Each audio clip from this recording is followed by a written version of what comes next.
In a small African coastal village lived a boy named Marcus. At only 8 years old, the world already felt heavy upon his young shoulders.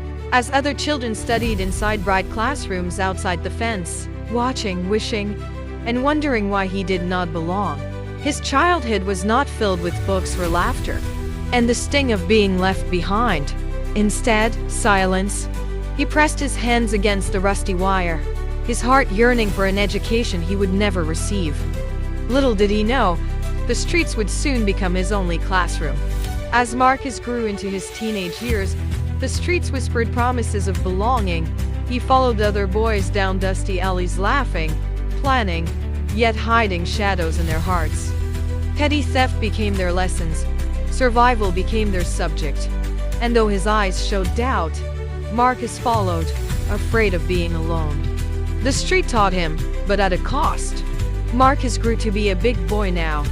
He turned 18 and yet, he felt the rejection uninvited into the environment he was living. He opted to make radical decisions beyond his understanding.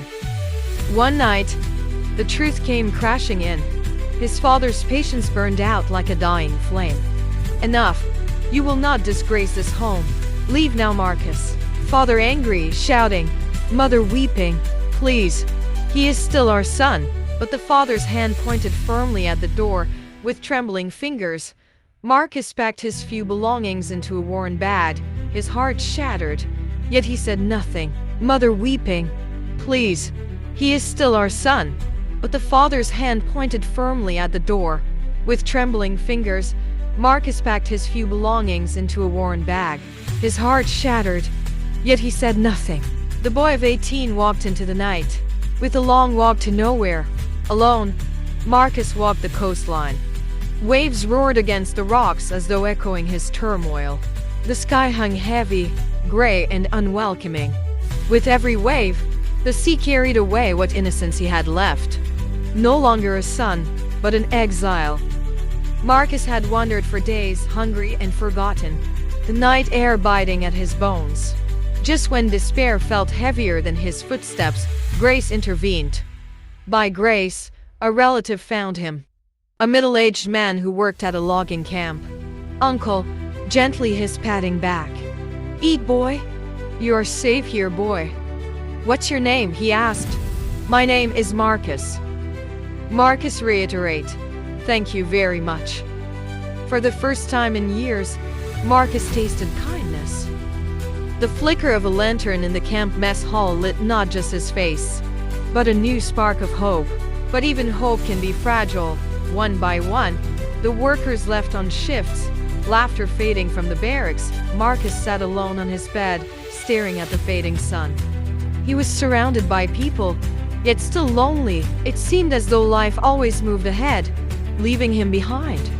Then, the unexpected happened. In the clatter of a workshop, an Asian mechanic wrestled with a stubborn bulldozer, covered in grease. He noticed Marcus. The Asian mechanic waves at Marcus. The mechanic waving. Hey boy, come here. Give me a hand, please. In that moment, destiny called not with books or classrooms, but with tools and broken machines. Marcus lifted, pulled, strained. His hands, though untrained, carried hidden strength. Sweat rolled down his brow as he wrestled with a giant tire. The mechanic watched, nodding with approval. For the first time, Marcus's hands spoke a language of talent. Days turned into weeks. The workshop became his classroom, the mechanic his teacher. Bolts, wrenches, engines, gears, every lesson was carved into his hands. He learned by failing, and by trying again. The smell of oil replaced the sting of rejection. Education had finally found Marcus, not in books, but in life itself, the youngest worker. Soon, Marcus stood proudly among grown men. Though younger, he earned his place with sweats and skill. With a helmet on his head and a wrench in hand, he was no longer a boy, he was a worker. Then came the giant's machines taller than houses, engines louder than storms. At first, Marcus trembled as he climbed into the cabin. But the moment he pulled the levers, the machine obeyed. Dust rose as the ground moved under his command. Fear turned to power. The boy who had once been cast out, now moved mountains. Word spread of his talent. A new opportunity arose: a mining company.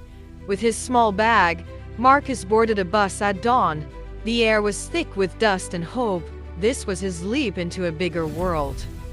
In the mines, Marcus trained harder than ever, and finally, his hands held proof. The trainer shook his hand, handing him a certificate. Behind him, colossal trucks roared. Marcus smiled, not just for himself, but for the boy who once stood outside the school fence. He was certified, skilled, a man reborn. Years later, Marcus returned, but not empty-handed. He placed food and supplies into his mother's hands. His father, once harsh, now looked on with quiet pride. Children gathered, eyes wide with admiration. The boy who was once cast out had come home, not in shame, but in victory. On a hill overlooking the village, Marcus stood tall. The wind caught his shirt as the sun rose. Before him lay both the village that shaped him and the machines that gave him purpose. He was no longer the boy forgotten. He was the man remembered, from broken to blessed. If this story resonated with you, show your support by giving it a like. It helps me create more content for you.